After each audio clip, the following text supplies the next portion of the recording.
कहानी की शुरुआत में हमें दिखाया जाता है कि ऑस्कर एक पोशन तैयार कर रहा होता है।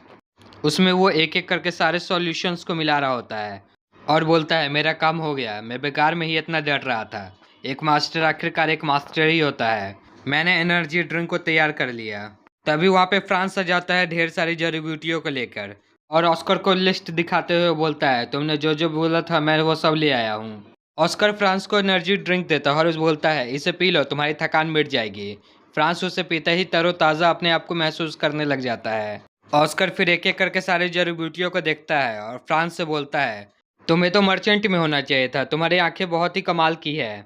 तो इसके जवाब में फ्रांस बोलता है जब ये टावर टूटेगा तो मैं यही काम करूंगा। ये सुनकर ऑस्कर को गुस्सा आ जाता है और फ्रांस के माथे पे पीट देता है। फ्रांस का रोने जैसा चेहरा हो जाता है। फ्रांस बोलता है कि वाइस मास्टर ने मुझे तुम्हारी मदद करने के लिए भेजा है। ऑस्कर बोलता है चलो इन जड़ी-बूटियों को पहले लैब में रख देते हैं। वो सारे जड़ी-बूटियों को लाकर लैब में रख देते हैं। फ्रांस ऑस्कर से बोलता है कि जब मैं ये सारे जड़ी-बूटियाँ खरीद रहा था तब मुझे पता चला कि ये सारे जड़ी-बूटियाँ जहरीले हैं। ऑस्कर एक डंपलिंग बनाने वाले बर्तन को लेके आता है। ऑस्कर से बोलता है भले ही ये सारे जड़ी-बूटी जहरीले हैं, लेकिन इसका मतलब ये नहीं है कि हम इसे मेडिसिन में यूज़ नहीं कर सकते हैं। हम सारी जड़ी-बूटियों का जहर इस बर्तन की मदद से निकालेंगे। इस बर्तन में हम सारी जड़ी-बूटियों को स्टीम लगाएंगे जिसकी वजह से उनके न्यूट्रिएंट्स इसमें बने रहेंगे। फ्रांस पूछता है स्टीम लगने के बाद क्या इसमें से जहर खत्म हो जाएगा? तो ऑस्कर बोलता है नहीं, इस प्रोसेस से जहर अलग करने में आसानी होगी। ऑस्कर फिर उसमें अपने माना इस्तेमाल करते हुए उसके सारे पोर्शंस को बाहर निकाल लेता है और फ्रांस से बोलता है ध्यान से देखो, इसमें से हम अब पॉइजन अलग करेंगे और कैसे सॉल्यूशन बनाते हैं ध्यान से देखो और सीखो।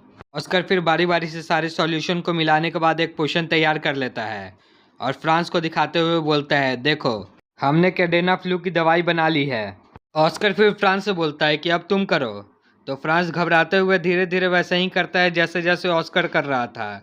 फ्रांस भी सारे सॉल्यूशन को एक साथ बाहर निकाल लेता है, लेकिन इसमें उसको बहुत ज़्यादा दिक्कत हो रही थी। फ्रांस बोलता है मुझसे ये नहीं हो पा रहा है। तो ऑस्कर बोलता है ठीक है, तो मैं तुम्हें एक ट्रिक बताता हूँ। फ्रांस बोलता है क्या तुम मुझे कोई सीक्रेट टेक्निक सिखाने वाले हो? तो ऑस्कर बोलता है अपने दिमाग के दोनों हिस्सों को अलग अलग कामों पे लगाओ। एक को पोषण निकालने में लगाओ और एक को पोषण मिलाने में लगाओ, जिसकी मदद से तुम जल्दी अपना पोषण तैयार कर लोगे। फ्रांस भी वैसा ही करने लगता है। ये सब देख के ऑस्कर उससे बोलता है शाबाश, तुम कर सकते हो। फ्रांस भी बोलता है क्या ये इतना आसान था? तो तुम ये दूसरों से छुपाते क्यों थे? तो ऑस्कर बोलता है क्योंकि वो सब बेईमान हैं। फिर फ्रांस भी बराबर मात्रा में सॉल्यूशन को मिलाते हुए पोशंस को तैयार कर लेता है। उस सॉल्यूशन को देखकर उसकी आंखें चमक जाती है। फ्रांस बोलता है कॉन्ग्रेचुलेशन, तुमने पहले बार में ही पोशंस को तैयार कर लिया। तो फ्रांस भी बोलता है जब तुमने इतनी अच्छे से समझाया है तो मैं पोशन को तैयार कैसे नहीं कर पाऊंगा। फिर फ्रांस जड़ी बूटियों के पास बैठ के बोलता है अभी तो बहुत सारे काम है, मुझे ढेर सारे पोशंस बनाने हैं। तो ऑस्कर भी बोलता है चलो बनाते हैं। फिर हमें दिखाया जाता है कि कुछ घंटों के बाद उन लोगों ने कुल मिलाकर 500 पोशंस बना लिए थे और फ्रांस की हालत बहुत ज़्यादा ख़राब हो जाती है। तो ऑस्कर बोलता है हमने लगभग 500 बोतल तैयार कर ली हैं। तभी वहाँ पे मैक्सिम आ जाता है और ऑस्कर से बोलता है ऑस्कर एक गड़बड़ हो चुकी है, और ऑस्कर को एक लेटर दिखाते हुए बोलता है कि अज़ूरा गिल्ड वाले ने सॉल्यूशन पहले ही तैयार कर लिया है, हम बहुत बड़ी मुश्किल में फंस गए हैं। अगर उन्हें पहले कॉन्ट्रैक्ट मिल गया तो हम लोग कहीं के नहीं रहेंगे। ये सब सुनकर के तो फ्रांस के होश उड़ जाते हैं और वो रोने लगता है। तभी ऑस्कर बोलता है हमारे पास अब भी एक मौका है, हमें ये कॉन्ट्रैक्ट पहले मिल सकता है। और मैक्सिम से बोलता है मैक्सिम आप यहाँ पे सबसे तेज उड़ सकते हैं, है ना? फिर हमें एक बिल्डिंग का सीन दिखाया जाता है। हमें बताया जाता है कि इसी बिल्डिंग में आर्क बिशॉप बाल्डविन रह रहे थे। उस बिल्डिंग के मैनेजर बोलते हैं आपसे कोई मिलने आया है, तो बाल्डविन बोलते हैं उन्हें अंदर भेज दो। फिर हमें दिखाया जाता है कि अज़ूरा गिल्ड वाले लोग आए रहते हैं। आगे जो बंदा है उसका नाम मोयरा है और पीछे वाले बंदा का नाम नील होता है। बाल्डविन उन्हें बोलते हैं आइए बैठिए। बाल्डविन हंसते हुए पूछते हैं कि फ्लू के बारे में आपका क्या कहना है, आपकी दवाई कब तक तैयार होगी? तो मोयरा बोलता है हमारा काम बहुत अच्छा चल रहा है, हमारे काम जल्दी ख़त्म हो जाएगा। तो आर्क बिशॉप पूछते हैं फिर भी कितना टाइम लगेगा? मोयरा घबराते हुए बोलता है कि हमने अपने ड्रग्स को क्लिनिकल ट्रायल के लिए भेजा हुआ है, लेकिन फिर भी आप जानते हैं कि ये 1 से 2 दिन में ख़त्म होने वाला नहीं है। अगर हमें क्लिनिकल ट्रायल से अप्रूव मिल जाता है तो हम कम से कम आधे साल में अपना दवाई तैयार कर लेंगे। आर्क बिशॉप गुस्सा होते हुए बोलता है क्या बोला तुमने, आधा साल? मुझे 4 महीने बाद विंस के लिए निकलना है और तुम कह रहे हो कि तुम्हारा अभी तक दवाई तैयार नहीं है? उसी समय बाहर से आवाज़ आती है कि आर्क बिशप आपसे मिलने एक और आदमी आया है। तभी आर्क बिशप बोलता है उन्हें अंदर भेज दो। आर्क बिशप फिर मोइरा से पूछता है तुमने बताया नहीं कि मुझसे मिलने एक और आदमी आने वाला है। तो मोइरा बोलता है मुझे भी इसके बारे में कुछ पता नहीं है। तभी वो एक बंदा अंदर आ जाता है। वो और कोई नहीं ऑस्कर होता है। वो अंदर आते ही बोलता है मेरा नाम ऑस्कर है और मैं वाइट टावर से यहाँ पे आया हूँ और मैं यहाँ पे एक अच्छी खबर लेके आया हूँ। तभी बाल्डविन बोलता है कि ऐसे क्या बात है कि वाइट टावर वालों को मेरे पास आना पड़ा। तभी ऑस्कर बोलता है कि मैं यहाँ पे कैडेना फ्लू की दवाई को बेचने के लिए आया हूँ। क्या मैं यहाँ पे लेट पहुँचा हूँ? तभी बाल्डविन बोलता है नहीं, अभी तुम लेट नहीं हो। ये लोग अभी पूरी तरह से तैयार नहीं हैं। तभी मोइरा गुस्सा होते हुए बोलता है कि वाइट टावर वाले कब से पोशन बनाने लग गए। तभी बाल्डविन ऑस्कर से पूछता है क्या तुम्हारे पास सच में दवाई है? तो ऑस्कर बोलता है आर्क बिशप से झूठ बोलने की हिम्मत किसमें है। फिर ऑस्कर उनके सामने एक डब्बा रख देता है और उसे खोल कर दिखाता है जिसमें कैडेना फ्लू की दवाई होती है। ऑस्कर बोलता है कि ये एक सिर्फ सैंपल है। तभी बाल्डविन बोलता है कि चलो नेगोशिएशन शुरू करते हैं। मोइरा गुस्सा करते हुए बोलता है कि बाल्डविन आप ये क्या कर रहे हैं? तो बाल्डविन गुस्सा होते हुए बोलता है यहाँ पे तुम हो जो बिना तैयारी के आए हो। मोइरा यह सब सुन के शॉक हो जाता है और वो ऑस्कर से पूछता है क्या तुमने क्लिनिकल ट्रायल से अप्रूवल लिया है? तो ऑस्कर बोलता है नहीं। मोइरा हंसते हुए आर्क बिशप से बोलता है देखा ये भी बिना तैयारी के आया है। हम लोग वाइट टावर वाले लोगों से उम्मीद ही क्या कर सकते हैं। ऑस्कर बोलता है कि अजूरा गिल्ड वालों की इतनी हिम्मत कब से हो गई कि वो वाइट टावर वालों की बेइज्जती कर सके। मोइरा गुस्सा होते हुए बोलता है कि तुमने अभी जो कहा वो वापस ले लो, तुम्हारे लिए ही अच्छा होगा।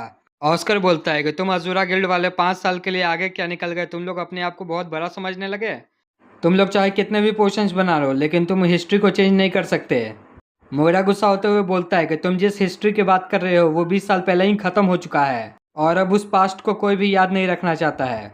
तभी उसे एक मर्डरस ऑरा महसूस होता है और वो घबरा जाता है। ये मर्डरस ऑरा ऑस्कर का रहता है और वो बोलता है क्या ऐसी बात है, तुम ऐसा सोचते हो? तभी मोइरा अपने मन में सोचता है कि एक लेवल 2 के पास इतना मर्डरस ऑरा कैसे हो सकता है। फिर ऑस्कर बोलता है कि लगता है मुझे तुम्हें याद दिलाना पड़ेगा। तभी मोइरा बोलता है क्या?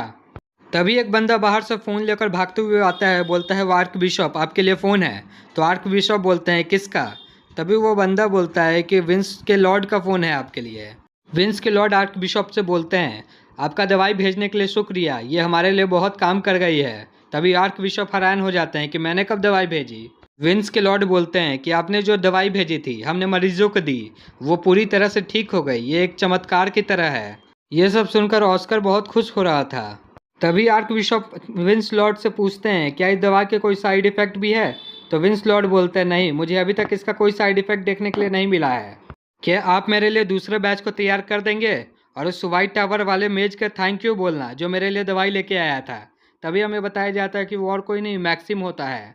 तभी आर्क बिशप अपना माथा पकड़ते हुए बोलता है ठीक है, मैं आपके लिए दूसरा बैच जल्दी से भिजवा देता हूँ। और फ़ोन रखते हुए बोलता है ऑस्कर क्या ये सब तुमने किया है? तभी मोइरा गुस्सा होते हुए बोलता है कि अब आर्क बिशप आप कानून तोड़ रहे हैं, बिना अप्रूवल लिए दवाई को रिलीज नहीं किया जा सकता है। तभी ऑस्कर बोलता है लगता है तुम्हें कानून के बारे में कुछ भी नहीं पता। जब 20 साल पहले डीमंस ने हम पे अटैक किया था उस समय लोग बहुत ज़्यादा घायल हो रहे थे।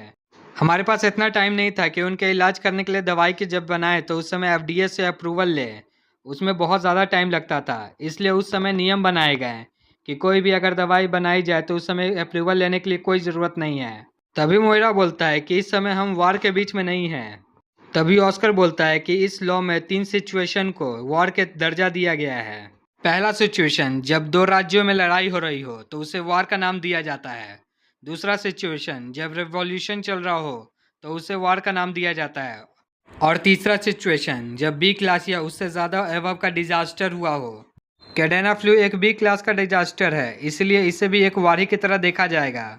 मायरा आर्क बिशप से बोलता है कि आप वाइट टावर को अपनी मनमानी नहीं करने दे सकते हैं, हम जल्दी से विंस स्टेट के लिए जल्दी से दवाई भेज देते हैं। आर्क बिशप बोलता है लगता है तुम बात को समझ नहीं रहे हो, लड़ाई ख़त्म हो चुकी है, इन लोगों का ट्रीटमेंट वहाँ तक पहुँच भी चुका है, अब तुम लोग चाह के भी कुछ नहीं कर सकते हो। यहाँ तक कि विंस लॉर्ड भी अब वाइट टावर के साथ काम करना चाहते हैं, ना कि तुम्हारे साथ। मोइरा घबराते हुए बोलता है कि मैं दवाई का दाम कम कर सकता हूँ। तभी आर्क बिशप गुस्सा हो जाता है और बोलता है तुम्हें क्या लगता है सब चीज़ पैसे से सॉल्व हो सकती है, तुम लोग यहाँ से जा सकते हो। तभी मोइरा ये बात सुनकर शॉक हो जाता है और वहाँ से उठकर जाने लगता है। वो जाते समय ऑस्कर से बोलता है तुम्हें इसकी कीमत चुकानी पड़ेगी, मैं तुम्हें बाहर देख लूँगा। ऑस्कर हंसते हुए बोलता है, अच्छा ऐसी बात है तो मैं तुम्हें बता दूं कि इस दवाई का पेटेंट मैंने ले लिया है। मोइरा शॉक हो जाता है, बोलता है, क्या कहा तुमने? ऑस्कर बोलता है कि अगर तुम ये दवाई बेचना चाहते हो तो तुम्हें पहले वाइट टावर से कंसल्ट करना होगा और पहले पेमेंट करनी होगी। ये सब बात सुनकर मोइरा को गुस्सा आ जाता है और वो वहाँ से गुस्से में निकल जाता है। नील भी वहाँ से आर्क बिशप को बाय कर कर जाने लगता है। जैसे ही वो ऑस्कर के बगल से गुजरता है, ऑस्कर को कुछ फील होता है। वो उसके पास से एक यूनिक सेंट को फील करता है और उसे उसमें से मिंट की खुशबू भी आ रही थी। उसे वो सब कुछ याद आ जाता है जो उस किलर ने उसे बताया होता है। मिन उसे जाते हुए देखकर अपने मन में सोचता है, क्या यही वो बंदा है जिसने मुझे मारने की कोशिश की थी? तभी आर्क बिशप ऑस्कर से बोलता है कि आओ बैठो, अब मैं तुमसे बात कर सकता हूँ। ऑस्कर भी आके उनके बगल में बैठ जाता है। तभी आर्क बिशप बोलता है कि अजूरा गिल्ड वाले 2 मिलियन मांग रहे थे, तुम्हें कितना चाहिए? तभी ऑस्कर बोलता है कि अगर अजूरा गिल्ड वाले 2 मिलियन मांग रहे थे तब मुझे 5 मिलियन चाहिए। आर्क बिशप शॉक हो जाता है और बोलता है, क्या तुम सच में सीरियस हो? तभी हमें व्हाइट टावर का सीन दिखाया जाता है। हमें दिखाया जाता है कि फेडेलिना उस चेक के जीरो को गिन रही होती है और ऑस्कर से पूछती है, क्या यह सच में 10 मिलियन है? फेडेलिना और मैक्सिम उसे पकड़कर उसकी तारीफें करने लग जाते हैं। वाइस प्रिंसिपल बोलते हैं कि ऐसी क्या बात है कि आर्क बिशप ने तुम्हें 10 मिलियन दे दिया। तभी ऑस्कर बोलता है कि इसमें एडिशनल फ़ी भी ज्वाइंट है। तो वाइस मास्टर पूछते हैं, कैसा एडिशनल फ़ी?